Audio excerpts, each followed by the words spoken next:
Assalamualaikum warahmatullahi wabarakatuh. Pada sesi ini topik yang akan dibahas adalah sel saraf dan impuls saraf.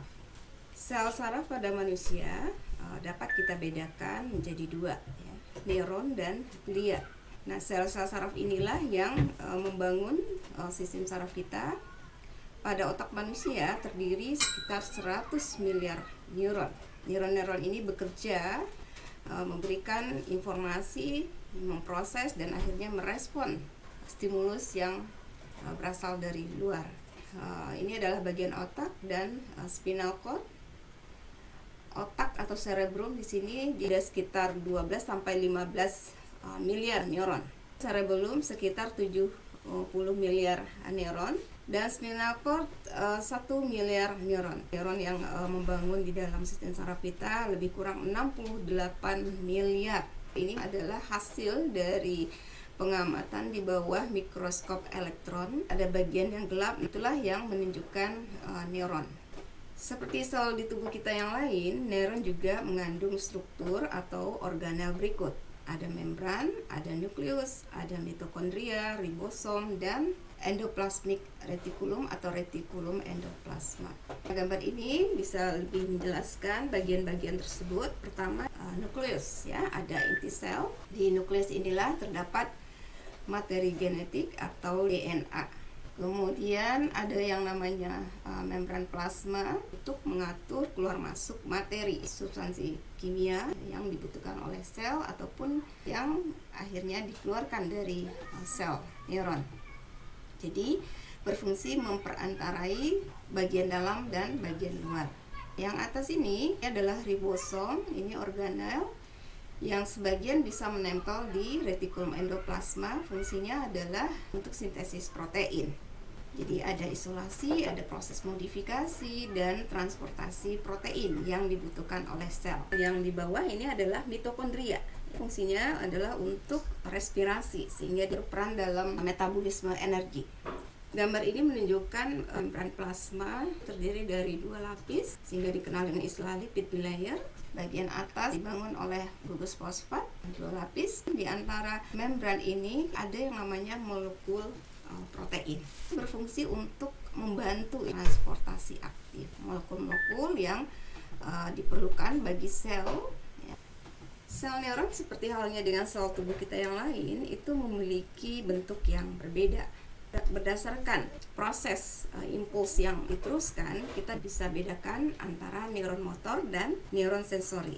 Kalau neuron motor itu badan selnya berada di spinal cord, menerima eksitasi melalui dendritnya dan kemudian mengirimkan impuls saraf itu sepanjang akson menuju otot. Jadi ada organ targetnya. Apakah otot ini dikaitkan dengan kulit, ya, atau anggota tubuh kita yang lain. Neuron sensori khusus di bagian yang sangat sensitif terhadap stimulus. Stimulus yang kita terima itu bisa beragam, suhu, ya, sentuhan atau bau. Ya. Neuron motor vertebra. Ini adalah badan sel, nanti akan menerima stimulus dari neuron yang lain dan dilanjut di sepanjang akson dan kemudian organ targetnya. Jadi di ujung akson ada yang namanya presynaptic terminal, ya, targetnya adalah serabut otot. Nah, ini adalah neuron sensori, ya. Anggap ini adalah organ kulit kita. Nah, di bagian bawah dari organ kulit kita ini ada yang namanya endoderm. Di bawahnya lagi itu ada reseptor yang menerima stimulus dan kemudian diteruskan. Ya, di sini ada badan sel atau soma dan menuju akson. Jadi neuron itu memiliki komponen khas, ya, dibandingkan sel di tubuh kita yang lain, yaitu punya perangkat dendrit, akson dan presynaptic terminal. Sementara untuk sel tubuh atau soma itu sama dengan sel tubuh yang lain. Spesifiknya, neuron punya perangkat dendrit yang menerima rangsangan, kemudian melewati badan sel, diteruskan oleh akson, dan di ujung akson ada presynaptic terminal yang nanti melepaskan neurotransmitter menuju neuron yang lain. Gambar ini namanya dendritic spine, berada di dendrit. Ya, jadi di dendrit itu ada komponen ini, fungsinya adalah untuk memperluas permukaan. Dengan demikian, jika semakin luas permukaan dendrit, semakin besar kemungkinan untuk bisa menerima stimulus. Dendritic spine ini fungsinya terkait dengan fungsi memori ya dan belajar. Jadi ada fungsi penyimpanan ya di sini. Kemudian term yang sering digunakan juga dalam menggambarkan neuron ada istilah afferent axon, ada efferent axon, dan kemudian ada interneuron atau intrinsic neuron. Afferent artinya membawa informasi menuju struktur, sedangkan efferent itu membawa informasi menjauhi dari struktur. Ingat asosiasikan dengan exit. Exit artinya keluar, berarti menjauh dari struktur. Sedangkan afference itu admit, artinya mendekati atau menuju struktur. Kemudian ada interneuron perantara, ya, fungsi sensoris dan motoris tidak ada, tapi dia memperantarai neuron-neuron yang lain dalam meneruskan impuls saraf.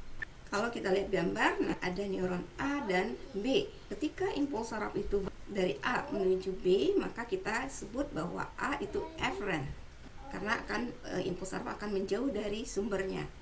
Sedangkan B sebagai afferent. Neuron bervariasi dalam bentuk, ya, ukuran dan juga fungsi. Ya, banyak sekali jenis neuron yang ada di dalam sistem saraf kita yang nanti menentukan koneksinya dengan neuron yang lain. Contohnya adalah Purkinje cell. Ini adalah neuron yang berada di cerebellum. Purkinje ini banyak sekali cabangnya. Nah, ini contoh beberapa jenis neuron. Misalkan saja Purkinje cell itu ada di cerebellum, ya. Kemudian ada yang namanya sel piramid, ada sel bipolar di mata, ya, organ mata kita, ya. Kemudian ada sel canyon. Sel canyon ini sebenarnya berasal dari honeybee, ya, atau lebah. Kemudian ada juga neuron sensori. Sekarang kita bahas mengenai sel saraf yang satunya lagi, yaitu glia. Dia adalah komponen lain yang ada di sistem saraf, memiliki banyak fungsinya. Banyak juga jenis glia: astrosit, mikroglia, oligodendrosit, dan sel S1, ya. Radial glia. Glia itu di korteks cerebral jumlahnya melebihi jumlah neuron. Sedangkan jumlah neuron, ya, itu melebihi jumlah glia di area otak yang lain. Jadi berbeda, ya, dari sisi jumlahnya, tergantung berada di mana.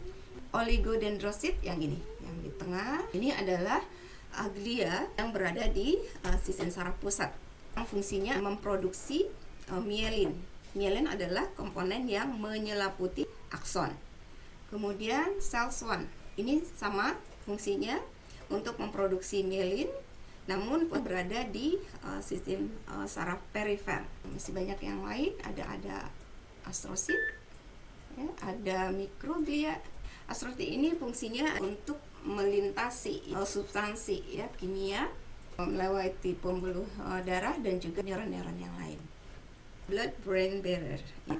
Otak kita itu ada pelindungnya. Selain tengkorak, di bagian di dalam otak kita punya mekanisme pelindungan agar benda-benda asing atau komponen yang berbahaya itu tidak sampai masuk ke dalam otak kita. Fungsinya di sini adalah untuk memblokir virus, ya, atau bakteri, ya, atau materi berbahaya yang masuk. Kalau seandainya ada komponen asing, ya, yang berbahaya masuk, akan merusak neuron kita, tidak mengalami proses regenerasi, berbeda dengan sel-sel yang ada di tubuh yang lain. Ini adalah representasi dari pembuluh darah yang ada di otak kita. Nah, pembuluh darah itu dibangunkan oleh jaringan ikat yang kuat, ya, yang padat. Jaringan pembuluh darah ini bisa melintasi beberapa molekul. Ya, tentu saja kalau yang dibutuhkan ada mekanismenya. Untuk molekul-molekul seperti karbon dioksida, oksigen, juga molekul lemak itu bisa keluar masuk dengan mudah. Namun untuk molekul-molekul yang besar seperti glukosa, asam amino, ya, itu ada mekanisme tersendiri. Demikian juga ion-ion yang bermuatan, mekanismenya melalui transportasi aktif. Proses transportasi aktif ini diperantarai oleh protein yang ada di membran. Membran itu punya saluran, ya, dengan adanya kemampuan membuka dan menutup saluran tersebut, maka substansi kimia yang dibutuhkan oleh otak kita bisa keluar masuk. Misalnya glukosa, gula sederhana yang merupakan sumber utama bagi otak kita. Impuls saraf adalah pesan elektrik yang ditransmisikan menuju akson dari suatu neuron. Kata kuncinya adalah menuju akson.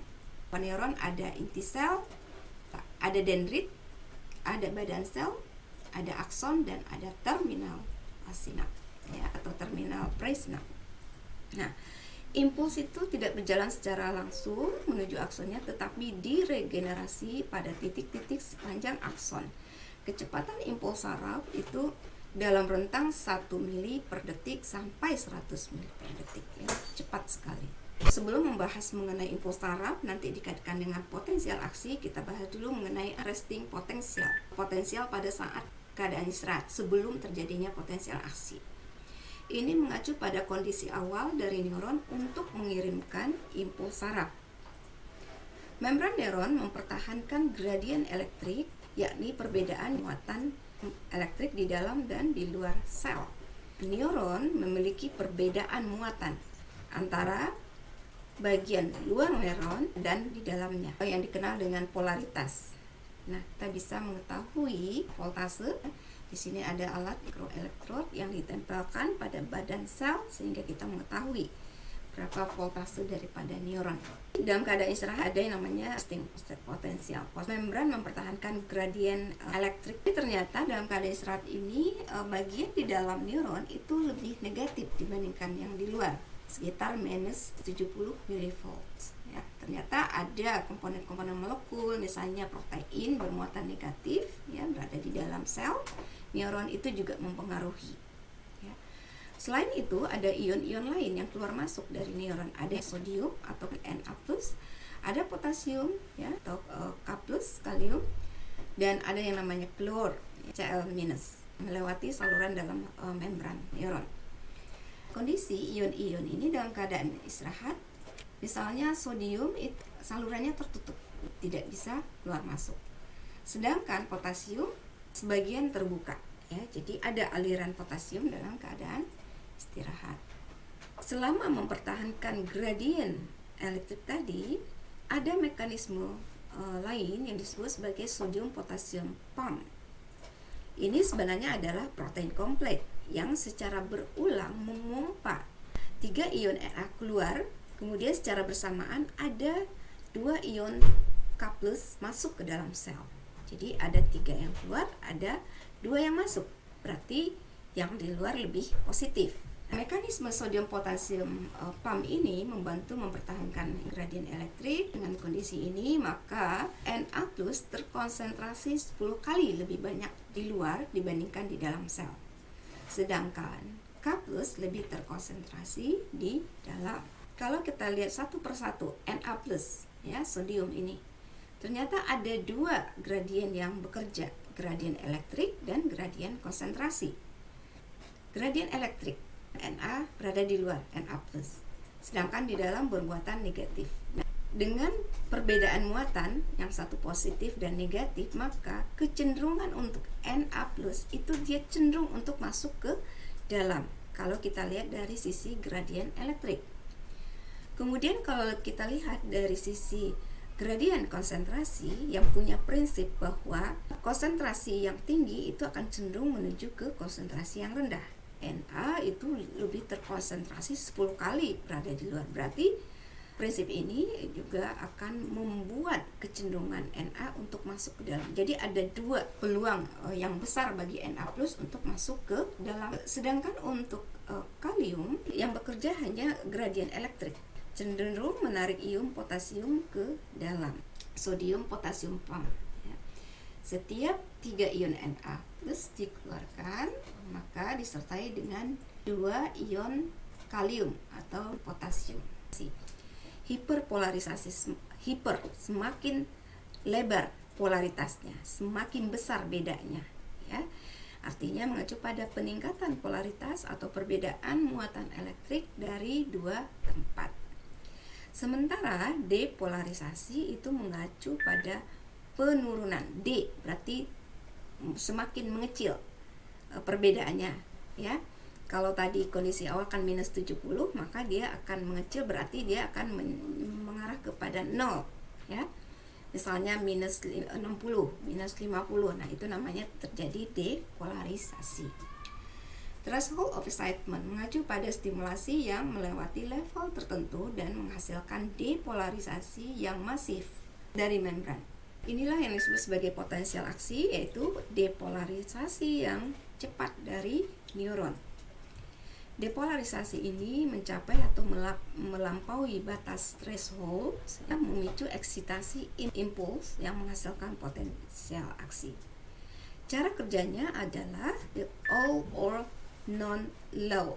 Ya, maksudnya adalah yang penting ambang itu terlampaui. Tidak masalah sebesar apa intensitasnya dari stimulus ya yang mengawalinya, pada akhirnya tidak terlalu berpengaruh, yang penting terlampaui thresholdnya ya. Jadi penjelasannya menyatakan bahwa amplitudo dan kecepatan gerak dari potensial aksi tidak tergantung dari intensitas stimulus yang mengawalinya. Gak masalah apakah ditekan sangat kuat atau tidak terlalu kuat, yang penting threshold ya. Ketika misalnya kalau di kulit itu sudah melewati ambang. 3 prinsip terjadinya potensial aksi saat mengawali ketika akan terbukanya saluran NA, kemudian terjadinya depolarisasi ambang threshold, dan ketika sudah terlewati maka terbukanya saluran NA dan maka masuklah saluran NA secara masif. Nah, itu yang mengakibatkan terjadinya potensial aksi. Itu disebut sebagai puncak potensial aksi. Kemudian ada voltage activated channel, saluran akson yang meregulasi lintasan sodium dan potasium ya. Jadi salurannya tadi yang katanya tertutup udah terbuka ya, saluran potasium juga demikian ya. Ketika saluran sodium terbuka terjadi gerakan eksplosif. Ingat tadi ya, Na itu banyak yang bekerja, ada gradien elektrik, ada gradien konsentrasi. Ketika diberi kesempatan dibuka salurannya, maka ion ini akan segera masuk ke dalam. Ketika proses ini secara bersamaan sangat cepat, nah ini puncak potensial aksi. Kemudian impuls saraf terjadi. Kita dapat lihat dari grafik ini. Dari awal yang tadinya minus 70, ada proses akan melewati ambang ya sampai 0 dan akhirnya mencapai puncak, maka NA masuk. Demikian juga potasium. Namun potasium itu karena yang bekerja hanya gradien elektrik, maka tidak sebesar Na plus ya kalau dilihat dari energinya ya. Seperti ini kira-kira kurvanya. Setelah terjadi potensial aksi, saluran sodium tertutup. Jadi ketika udah terbuka kan ion Na masuk semua, itu cepat sekali. Ketika sudah masuk ke dalam sel atau neuron, maka segera tertutup. Neuron kembali ke keadaan resting state dengan membuka saluran potasium. Sodium potasium pump selanjutnya menyimpan distribusi ion. Ini dapat kita lihat dari aplikasinya. Misalnya ada cara kerja obat bius ya. Nah, kalau orang akan menjalani operasi, tentu akan sakit kalau tidak dibius. Nah, seperti apa kerja daripada obat atau anestetik drug ini? Intinya ternyata saluran sodiumnya itu diblokir, maka terjadi penghambatan, tidak akan terjadi potensial aksi sehingga individu tidak akan merasakan sakit ya pada saat proses operasi. Ini ada beberapa istilah yang perlu juga dipahami. Ada yang setelah potensial aksi, neuron memiliki refractory period, yakni waktu neuron bertahan untuk potensial aksi berikutnya. Kemudian dibedakan ada absolut, ada relatif. Yang absolut, periode awal di mana membran tidak bisa menghasilkan potensial aksi. Sedangkan untuk relatif, bagian kedua di mana potensial aksi membutuhkan stimulus yang lebih kuat dari biasanya untuk menghasilkan potensial aksi. Pada motor neuron pada area motorik di sistem saraf kita, di otak kita, potensial aksi itu dimulai akson hillock. Seperti ada fire gitu, terjadi ledakan. Kapan ketika sudah terjadi potensial aksi, itu namanya propagasi dari potensial aksi. Istilah ini digunakan untuk menggambarkan transmisi potensial aksi menuju akson. Potensial aksi tidak secara langsung melintas akson. Bagaimana mekanismenya? Ini yang disebut sebagai propagasi potensial aksi. Ketika terjadi potensial aksi di titik yang di awal ini ya, terjadi eksplosif ya, Na plus masuk ya ke neuron, maka sejumlah daripada sodium masuk untuk memicu depolarisasi titik berikutnya, titik yang ini, untuk mencapai threshold menghasilkan potensial aksi pada titik selanjutnya. Potensial aksi mengalir sepanjang akson dengan kekuatan yang sama, kemudian berjalan demikian ya, ke titik satu berikutnya sampai akhirnya menuju ke ujung akson. Jadi ada tahapan proses yang namanya propagasi potensial aksi. Selaput mielin di akson, selaput mielin ini dibangun oleh komponen lemak. Maka ketika proses transmisi impuls saraf, mielin ini tidak bisa terlewati. Nah, tapi ada yang namanya nodes of transfer ya, titik ya, di sela-sela dari selaput itu ada titik-titik tertentu ya. Pada setiap nodus ini potensial aksi diregenerasi oleh rangkaian ion bermuatan positif yang didorong sepanjang segmen sebelumnya. Dan kita akan lihat prosesnya ternyata justru akan mempercepat transmisi impuls saraf tadi. Ada yang dikenal dengan nama saltatory conduction ya, istilah yang mengarah kepada lompatan. Ada lompatan dari potensial aksi dari satu nodus ke nodus yang lainnya. Ini sangat penting karena mempercepat konduksi atau konduktivitas impuls itu karena terjadi lompatan. Dengan demikian bisa mempertahankan, menghemat energi sel. Di sini ada multiple sclerosis, salah satu penyakit degeneratif dikaitkan dengan adanya kerusakan di selaput mielinnya. Kalau terjadi kerusakan di selaput mielin, maka konduktivitas tadi akan terganggu. Proses perjalanan impuls saraf juga terganggu. Nah, ini ditandai dengan koordinasi otot yang buruk. Itu yang terjadi pada penderita multiple sclerosis. Nah, ini gambaran ya dari saltatory conduction ya, ada titik-titik di nodus Ranvier yang menyebabkan ada lompatan konduktivitas impuls sehingga perjalanan impuls bisa menjadi lebih cepat. Ternyata tidak semua daripada neuron yang ada di stem saraf kita itu memiliki akson, sehingga pertukaran informasi relatif tidak ada. Yang ada hanyalah pertukaran informasi dengan neuron-neuron tetangga yang ada, yang dekat gitu ya, dan tidak menghasilkan potensial aksi. Nah, ini namanya local neuron. Ketika distimulasi, lokal neuron menghasilkan ada yang namanya gradien potensial, ada gradasinya. Berbeda dengan proses yang kita bahas tadi, tidak ada gradasi. Yang ada adalah prinsip the all or none law. Kebalikannya pada lokal neuron. Di lokal neuron ini justru polarisasi atau hiperpolarisasi secara proporsional menghasilkan stimulus tergantung gradien potensialnya. Konsep sinap ya, mengacu kepada komunikasi antar neuron. Kalau tadi yang kita bahas adalah komunikasi intraneuron.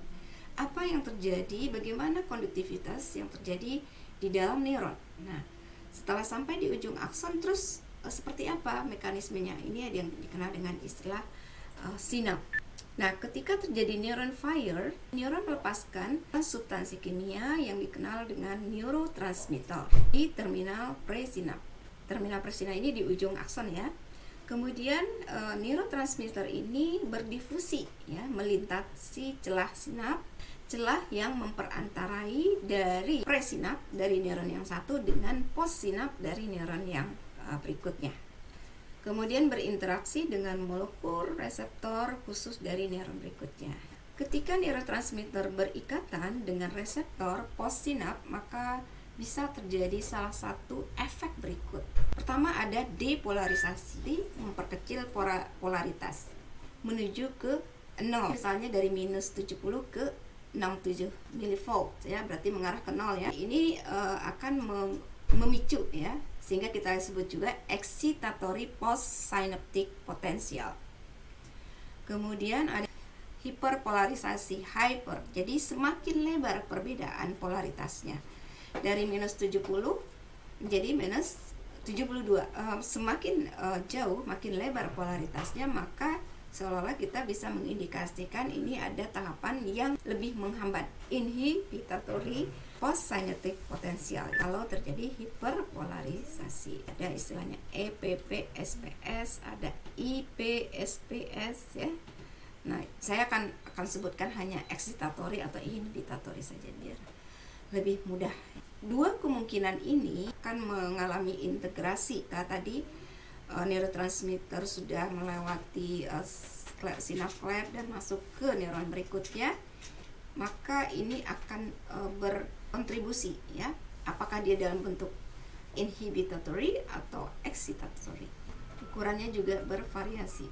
Kemudian excitatory postsynaptic ini dengan inhibitory postsynaptic potensial ini berjalan secara pasif ya, dari dendrit. Transmisi dari potensial postsynap memiliki dua ciri. Transmisinya sangat cepat dan menjadi mengecil sepanjang akson, dekremental namanya, mengecil ya. Untuk menghasilkan potensial aksi, ambang batas dari aktivasi harus dicapai. Prinsipnya sama ya, harus ada threshold itu terlampaui. Integrasi dari IP-SPS dan EP-SPS harus mencapai potensial aksi sekitar minus 65 mV untuk menghasilkan potensial aksi. Nah, ini jenis-jenisnya integrasi ya dari kedua inhibitory dan excitatory postsynaptic potensial tadi. Apakah ada penambahan atau kombinasi atau justru malah memperlebar inhibitory.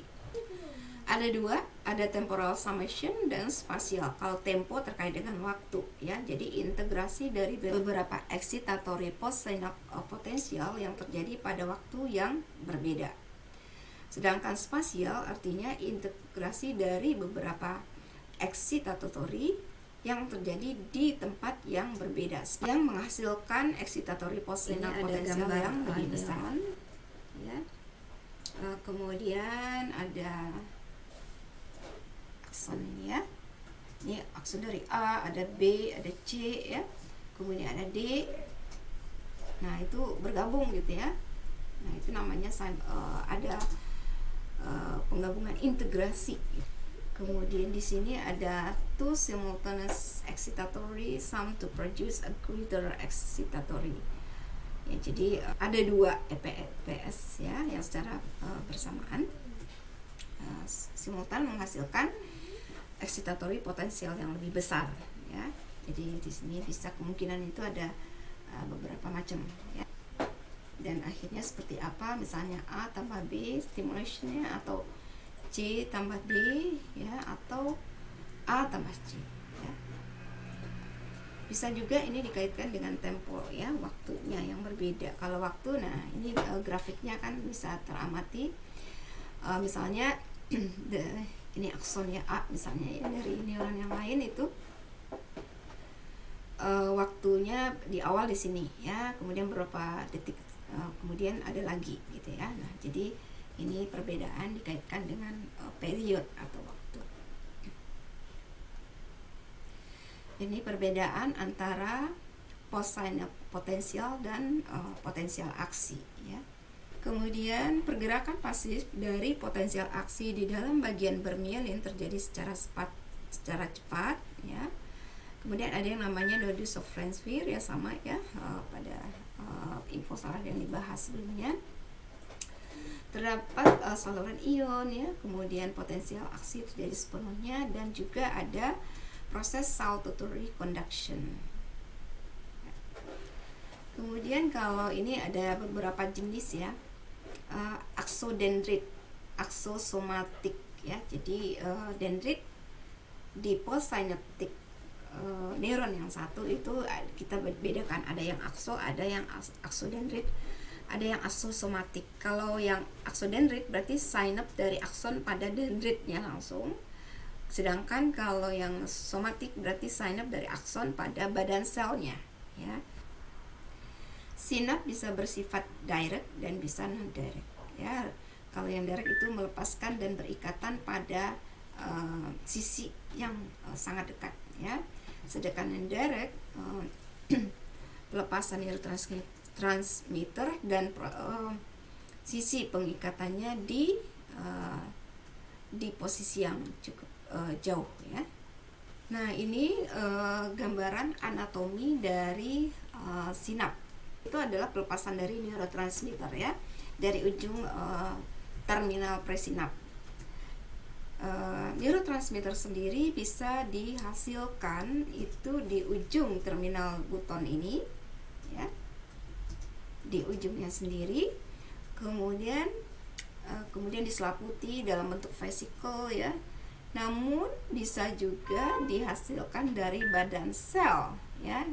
Ini nggak terlihat badan selnya, tapi dari badan sel dari neuron tersebut kemudian dilepaskan atau ditransportasikan dibantu oleh mikrotubul ya. Jadi mikro itu pembantu ya, seperti spindle yang akan melepaskan ya dari vesikel yang sudah dibentuk di badan sel. Jadi ada dua ya kemungkinannya. Kemudian ini gambar sinapse, ada celah ya. Demikian juga ini juga celah ya. Ini kan artinya akson dengan neuron yang satu juga banyak digambarkan di sini. Kemudian badan-badan atau struktur yang ada di ujung akson, ada badan Golgi, ada mitokondria ya. Kemudian ini ada yang namanya membran presinap ya. Dari neuron yang akan melepaskan neurotransmitter kita kenal dengan istilah membran presinap. Sedangkan membran untuk neuron yang berikutnya yang akan menerima impuls tadi dari neuron sebelumnya yang disebut membran postsinaptik. Kemudian kalau dilihat dari neurotransmitternya sendiri ada beragam, dalam arti dikaitkan dengan ukurannya ya. Neurotransmitter berukuran kecil atau yang ada yang besar ya. Kalau kecil itu misalnya dikemas dalam bentuk synaptic vesicle ya, yang dihasilkan di terminal buton. Contohnya ada asam amino ya, asetilkolin, aminoamin ya, banyak ya, tapi ukurannya lebih kecil.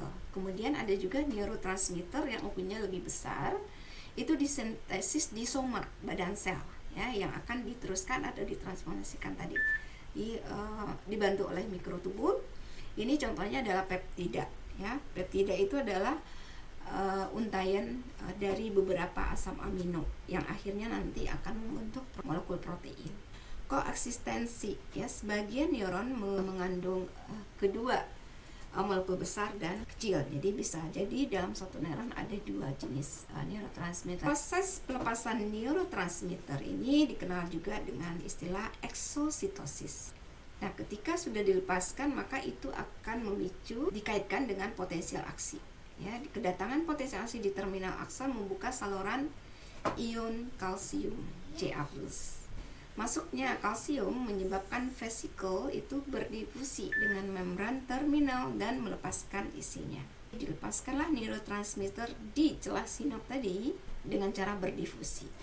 Ini tahap-tahapannya ya, proses sinap itu. Kemudian pelepasan neurotransmitter menghasilkan sinyal di neuron postsinap, sehingga neurotransmitter berikatan pada reseptor spesifik untuk setiap neurotransmitter.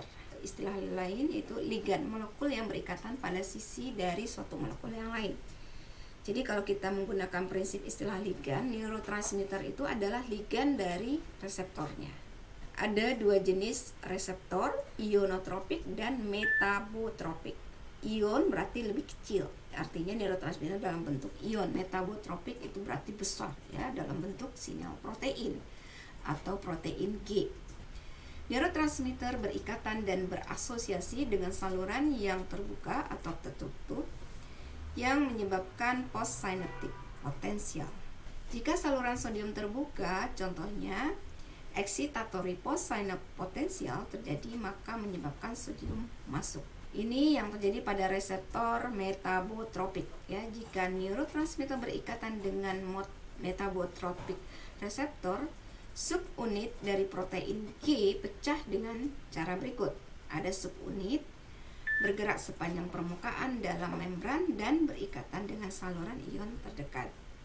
Kemudian menginduksi excitatory atau inhibitory. Atau bisa juga dengan cara men-trigger sintesis substansi kimia, yakni second messenger.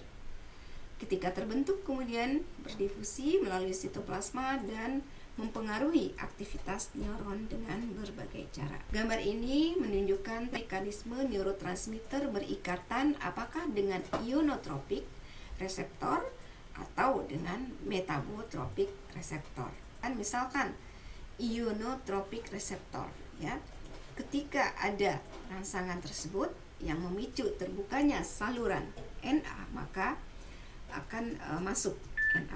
Demikian prinsipnya sama ketika kita membahas potensial aksi, ya.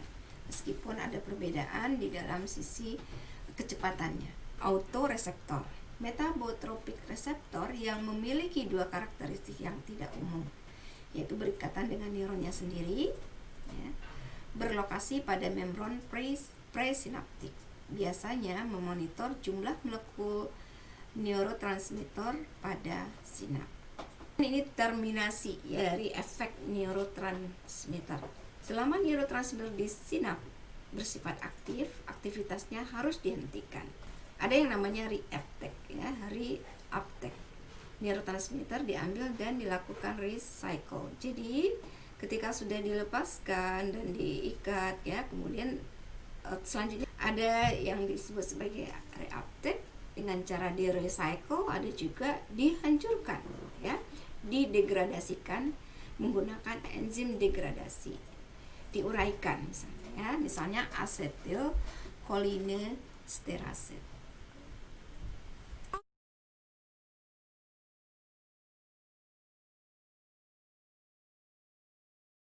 Berikut adalah contoh terjadinya gerakan refleks, ya. Tangan kita menyentuh benda panas, kemudian seketika ada respon tangan yang menjauh dari sumber panas tersebut. Kita lihat bagaimana neuron merespon ketika menerima stimulus panas. Reseptor yang ada pada neuron sensoris akan meneruskan informasi tersebut menuju interneuron yang ada di sistem saraf pusat. Kemudian informasi tersebut diteruskan lagi oleh neuron motor menuju organ target. Organ target di sini adalah otot rangka yang ada di lengan. Seketika dengan cepat lengan akan melakukan gerakan untuk menjauh dari sumber panas. Apa yang terjadi di balik semua ini akan kita lihat pada neuron. Neuron dalam keadaan istirahat atau resting potential sebelum adanya stimulus, kondisinya dalam keadaan yang tidak seimbang antara muatan di dalam dan muatan di luar sel. Muatan di dalam cenderung lebih negatif dibandingkan muatan di luar sel. Kondisi ini dipertahankan dengan adanya sodium potasium pump atau dikenal juga molekul, ya, dikenal juga protein sodium potasium ATPase. Ini merupakan enzim. Keberadaan sodium potasium ATPase ini berperan dalam menyalurkan 3 ion sodium keluar disertai dengan 2 ion potasium ke dalam. Dengan demikian ada kecenderungan di mana muatan yang ada di dalam sel akan lebih negatif dibandingkan di luar sel. Ketika potensial aksi atau neuron distimulasi yang diterima oleh dendrit dan bergabung menuju sel tubuh atau soma, ada proses integrasi yang dikenal dengan summation. Jika stimulasi ini cukup besar atau cukup kuat yang berkumpul di akson Hillock akan menimbulkan potensial aksi. Potensial aksi ini bekerja berdasarkan prinsip all or none. Artinya bahwa kekuatan atau amplitudo akan tetap dipertahankan sepanjang akson ketika ditransmisikan. Ketika terjadi kekuatan yang melewati ambang batas, terjadi depolarisasi. Depolarisasi ini memicu terbukanya saluran sodium secara bersamaan eksplosif menuju ke dalam sel, dan dalam waktu yang sedikit terlambat atau short delay,